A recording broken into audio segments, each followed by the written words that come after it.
There are horror movies that try to scare you with monsters. And then there are horror movies that scare you with places.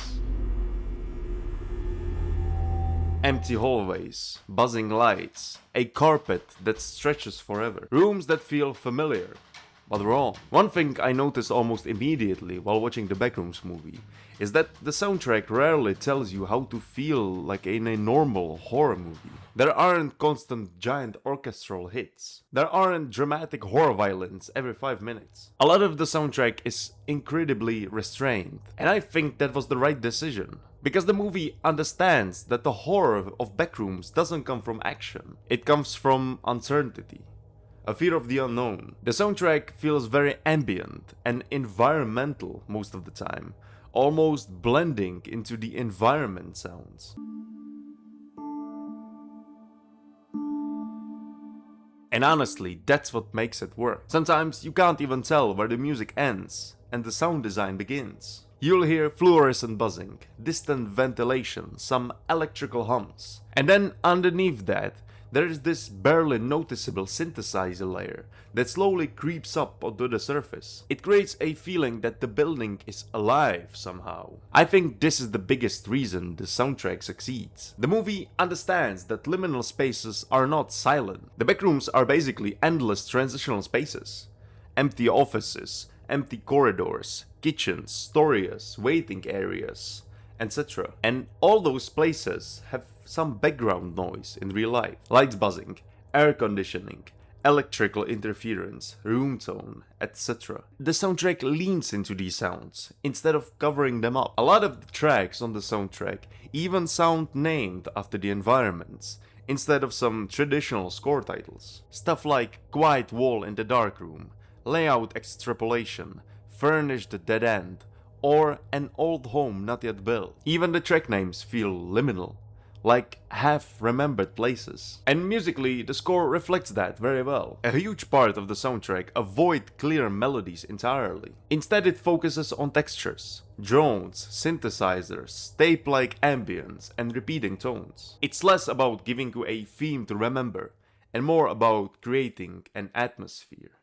One thing I kept noticing while listening to the soundtrack separately is how repetitive it feels, but in a intentional way. A lot of the tracks don't really progress the way movie music usually does. The music builds, something changes, you get a climax there, a release right here. But the Backrooms often avoid that completely. Some tracks hover in place for little minutes. Small sounds or small sections of music repeat over and over again.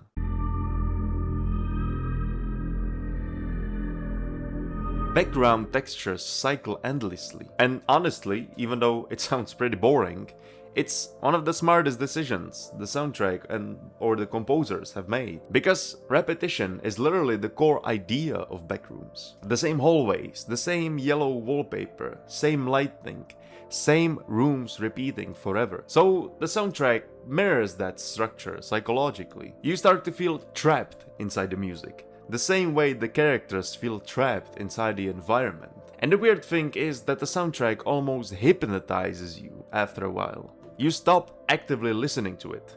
It just becomes part of the place, part of the movie, which is exactly what the composers wanted. Another thing I kept noticing while listening to the soundtrack is how unresolved everything feels. The music rarely feels complete. Tracks drift instead of building.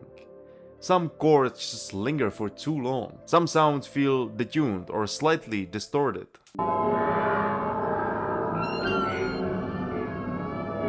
And again, I think it's intentional.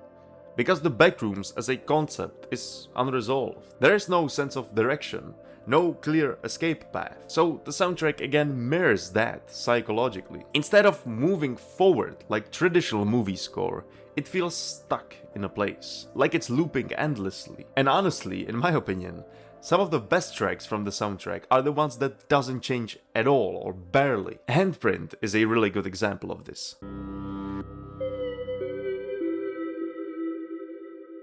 It has this eerie atmosphere where it almost feels peaceful, but not quite. And then tracks like Furniture Lament or An Old Home Not Yet Built, they lean even harder into this emotional space where the music feels nostalgic, but unsettling at the same time.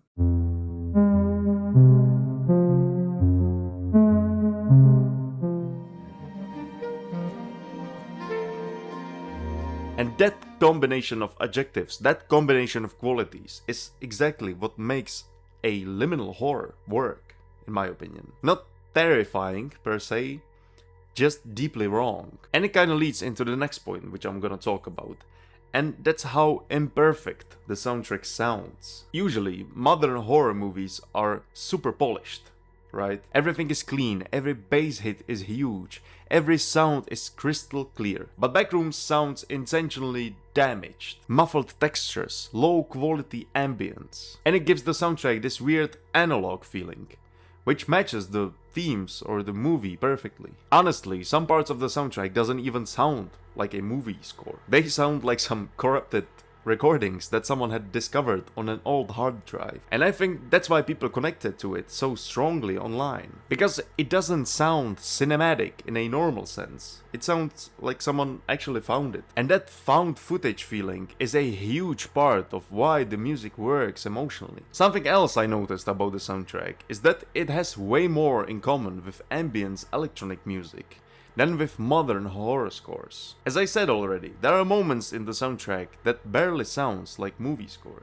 The goal here isn't to create a catchy themes, it's to create an atmosphere. There are tracks that feel almost drone-based, just long sustained sounds slowly evolving over time.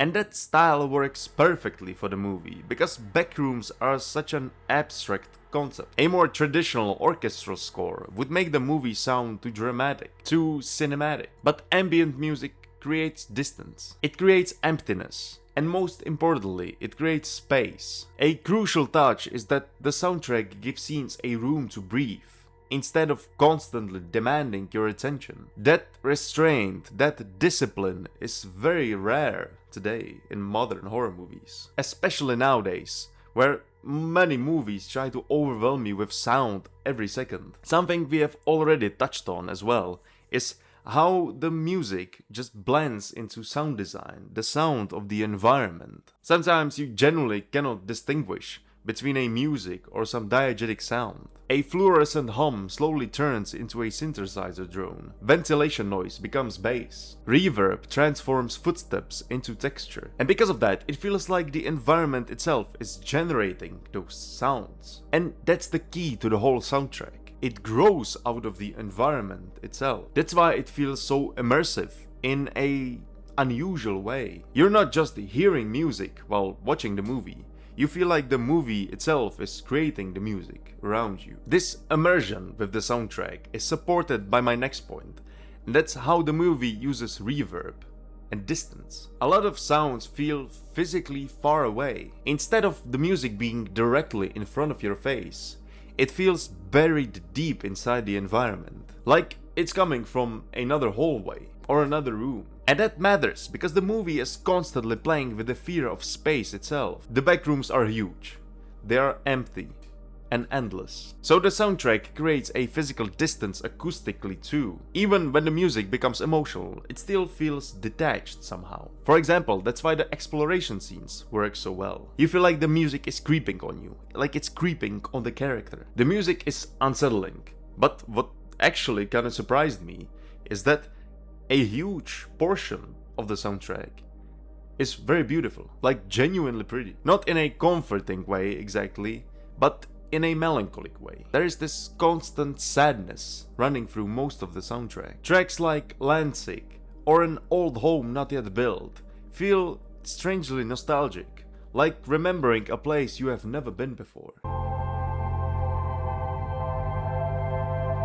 And I think that emotional angle is really important, because if the soundtrack was solely unsettling, it would get pretty exhaustive after a while. Instead, the music creates this weird emotional contradiction, where the music feels unsettling, yes, but at the same time kind of calm, which honestly makes the movie even more disturbing. Because part of you starts to getting comfortable in there. And I think that's the point of liminal horror. It isn't just fear, it's familiarity. And the final point which I'm gonna talk about is something that we have already again touched upon. It's the fact that the soundtrack isn't trying to constantly entertain the audience. A lot of horror scores are very aggressive. They want your attention every second. But this soundtrack, the soundtrack of Backrooms, is willing to disappear into backgrounds for a long periods of time. And that takes discipline, that takes restraint. The composers understood that silence is a huge part of liminal horror. Sometimes the scariest sound a scene can get is just buzzing lights or a room tone that lasts for 30 seconds straight. The soundtrack supports that instead of interrupting it. That's honestly very rare in mainstream horror. So to wrap it up, the Backrooms soundtrack succeeds because it understands the concept or the core idea behind Backrooms. It's about environment that feel broken, and the music reflects that perfectly. It sounds fragmented, distant, empty, nostalgic, and strangely artificial. Almost like the music itself is trapped inside Backrooms with the character, with you. Because the soundtrack doesn't just accompany the movie, it becomes part of the architecture. And for a movie about endless empty spaces, that's one of the smartest decisions the composer could have made. Thanks for watching.